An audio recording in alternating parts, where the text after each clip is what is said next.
podcast. So glad you're with us, along with Candace Romo and Lauren Scruggs. Are you guys having a good time? Yes. Yeah. It's been painless so far. It has. Really? Okay. Well, let's change that. Oh, crap. You know what I think is so interesting is when we were just talking to Nina about the 5 love languages. I think it's interesting what a different take everyone has on, and how you get so caught up in what your own personal language is, what you need, that you forget that you have a partner who needs something too. And I know I'm guilty of that. Like, I don't think all the time, like, what can I be doing to make him I went to this happy? awesome marriage.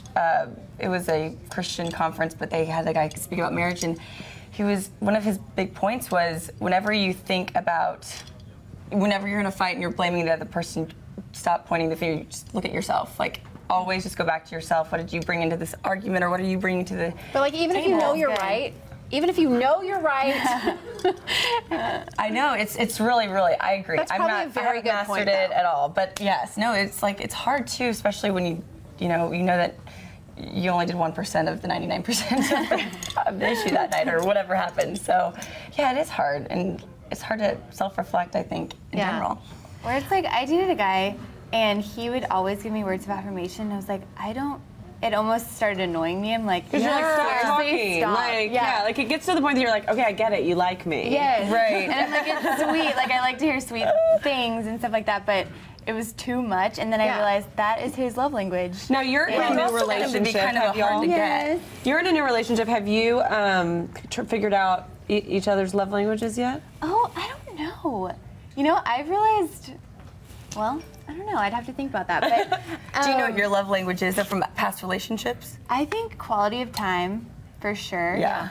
That you like to give, or that you like to receive? Receive. Receive, yes. Yeah. And I've realized that this relationship is long distance now, and so I'm like, man, this is a hard thing, and I'm having to learn how to do it and like which I would think if it was long distance, it might even affect your love languages, because then it's like that's a whole different like book, if you're quality time, like you don't get good quality time together, or like you would think words of affirmation would need to be really deep and strong, because you're having to trust each other a lot more. Yeah, and it's interesting, because what if that's not your love? You know, it's like you have to. I think too, it's so important to sort of like remember what it was about. Like, have you and Tony ever had a disagreement where you're like, oh, you know, you just want to kill him, and then to step back from it and just really remember like what you loved so much about that person when you first met, and try to remember like how exciting it was when you first met, and how much you wanted that. And my mom always taught me, one of her words of wisdom growing up was just find one good quality when you're in that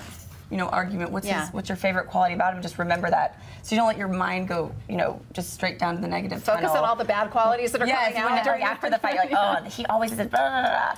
Just remember his good quality, that one quality that you're in love with, or more than one, and keep going back. Well, I think one thing that a lot of couples do is they keep score. Yes. It's like, well, you did this, well, then I did. It's like hash marks. It's like, well, I did this, well, you didn't do this. Well, it's like, just everyone chill out and pour a cocktail. I'm trying to be exactly. I'm trying to be better at just saying, okay, I don't want to argue about this, like, because it's always something stupid. We never argue about big things. It's always like the air conditioner, the temperature, and the thermostat in your bedroom that he keeps at 64 degrees, and I'm like, I'm so sick of being talking cold. to you, Tony. She's talking to you. A gift would be nice, just to turn the air up in there.